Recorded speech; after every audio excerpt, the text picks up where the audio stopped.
Hey guys, Darren here. Welcome to Mayhem Country Living. I have a question for you.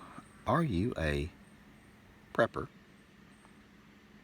or are you a homesteader? Can you be both? I don't know. Something we're going to just kind of chew on today. I am sitting here above my creeks. My ducks have just run up into their duck houses, and it's nice and quiet right now out here. I'll show you. The chickens like to come out, and so I set that up for them to roost on because they like that. But what we are chewing on today is prepping homesteading? Damn good question. I don't know the answer to it really, but we're gonna kind of chew on it, see what we can figure out. I am 50 years old. I have been prepping since I was, in my mid-20s. On and off, but mostly on. And through, several ex-wives and houses and all that stuff. And I have accumulated a good bit of stuff as far as prepping goes. Now, homesteading, that's new to me. We've been doing homesteading for about a year now. And I guess if you wanted officially to go into the definition of it, it would be, stuff that is grown on your property, on your homestead, that you use for your consumption or for sale or trade, something like that. And we do a lot of that, but we don't do all of it. So, in my opinion, if you are attempting to do homesteading and you are, doing your strawberries or your tomatoes or your eggs from your chickens or something like that, you're homesteading. That is it, and kudos to you. If you're doing your lettuces and you're going to try to sell them to different gardens or clubs or different restaurants, stuff like that. And by clubs I meant like country clubs, golf clubs, stuff like that, where they have restaurants. Then absolutely, you have a homestead, and you can define it legally. You can go in and do a homestead, and you can pay your fees and do that. So that is absolutely one way to do it. Just got a gnat in my eye. Gnats in your eyes should automatically count for homestead exemptions, because man, I'm sitting out here by the creek. Anyway, but that's just something that we have been chewing on and talking about. If you're a prepper, are you homesteading? Are you a homesteader? If you're a homesteader, are you a prepper? I mean, I don't know. I really don't know the answer to it. As far as us, me and the hooch, my wife and I would say yes, we are. Because a lot of the stuff that we make for ourselves, and we produce it, package it, sell it, or use it. So it just depends. But I would say if you are in an apartment and you have vegetables and herbs on your fire escape, that is homesteading.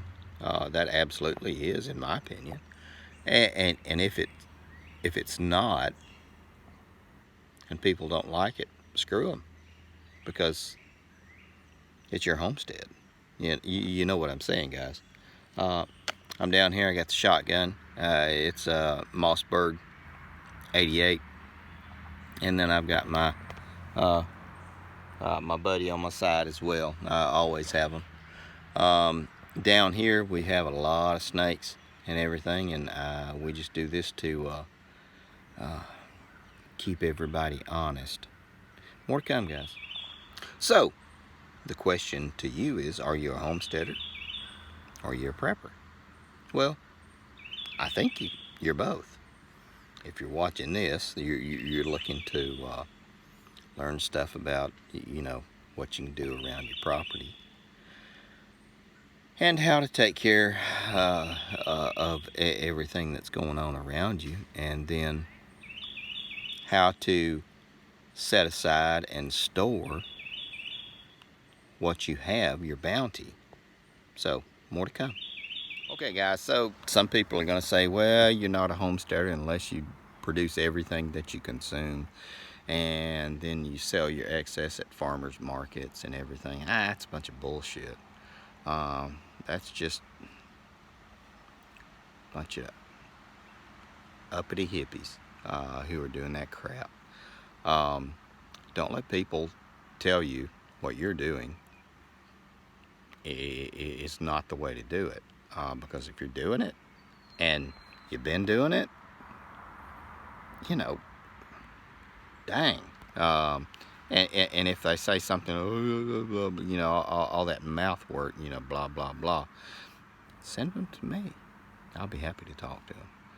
But if you are growing tomatoes on your front porch in a container, you're working at homesteading. If you're doing your herbs, you're working at homesteading, because you are doing something that you would normally be spending the money on, and you know where everything is growing, where it's coming from. I mean, it just makes sense to me anyway. So there's going to be these, like I said, these stick in the muds who are going to say, well, you can't do that unless you're producing everything and you're eating everything, consuming everything. Go fuck yourselves. If y'all are going to be like that, and tell all these people who are just trying to grow tomatoes and herbs and raising 3 chickens in the backyard. Guys, if y'all are doing that stuff, you're doing a great job. And I want you to continue doing it. Don't listen to all the people who keep talking the crap about you got to do this, you got to do that. No, screw it. You do what you're doing. You keep doing the good things. That's what matters. More to come. Okay, guys, now we're back. I do have to say, before I was a homesteader, I was a prepper. And I learned how to do this and do that, make fire 17 different ways, with a stick and a rock and all that good stuff. And don't get me wrong, I laughingly say that stuff, but those are good skills and traits to have. But being able to set aside X amount every week or afternoon when you go out to your garden and pick a little bit of this and a little bit of that, set it aside for preserving and stuff like that, that goes a long way. This is what our grandparents used to do. This isn't anything exotic. It's nothing new, and all the people that tell you all this stuff, it's nothing they discovered. It's what their grandparents did 100 years ago. So don't get too excited, and for the love of God, don't spend your money and buy their crap. Don't buy their book, because you can figure it out. And worst comes to worst, give me a freaking call, and we'll talk about it. More to come. All right, guys, now we're back, and we're going to wrap it up. This is just my ramblings and rants, but I just wanted to show you. Isn't this nice? And I'm not saying that I did this, I'm so much better, and I've got all this. No, I hope you enjoy wherever you are, and hope you have a good amount of happiness, I guess, in whatever you're doing. Because, otherwise, why are you prepping? Why are you setting aside stuff for the future if you're not happy now? I would say before you start doing all your crazy exotic prepping, get happy. And that may mean some soul searching and some life changes. But it'll be okay. I promise you. More to come. Alright guys, now we're going to wrap it up, and I want you to realize that through this whole video I have not asked you to buy a book, go to a website, or anything like that. I have not asked you to drink the Kool-Aid. Don't do that. That's crazy shit. But, hang on. There you go.